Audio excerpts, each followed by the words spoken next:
90s-ലും 2000-ലൊക്കെ ഭയങ്കര ഓർമ്മയുള്ള ചില പരസ്യങ്ങളുണ്ട്. കളിക്കടയിൽ വരുന്ന പരസ്യങ്ങൾ. ഇപ്പൊ 99 വേൾഡ് കപ്പിലാണ്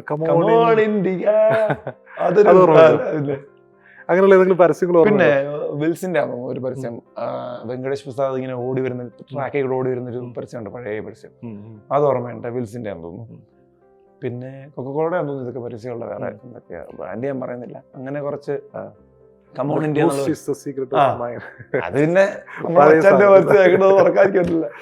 കമോൺ ഇന്ത്യ പരസ്യം ഓർമ്മ. പിന്നെ അതിന്റെ ഓർമ്മകൾ എന്തൊക്കെയാണ്? അത് എനിക്ക് 99 വേൾഡ് കപ്പ് അതൊരു ഫീലായിരുന്നു കേൾക്കുമ്പോ. പിന്നെ ആ സമയത്ത് എല്ലാവരും ഇപ്പം സൗരവ് ഗാംഗുലിയുടെ പരസ്യം ഉണ്ടായിരുന്നു, മറ്റേ ദ്രാവിഡിന്റെ പരസ്യങ്ങള്. പിന്നെ ദ്രാവിഡിന്റെ ജിലേറ്റിന്റെ എന്തോ ഷേവിംഗ് സുന്ദരനാണല്ലോ. അങ്ങനെ കുറെ പരസ്യങ്ങളൊക്കെ. ജാമിന്റെ പരസ്യം ഉണ്ടായിരുന്നു, ദ്രാവിഡിന്റെ എന്തൊക്കെയോ ഉണ്ടായിരുന്നു, കുറെ പരസ്യങ്ങളുണ്ടായിരുന്നു.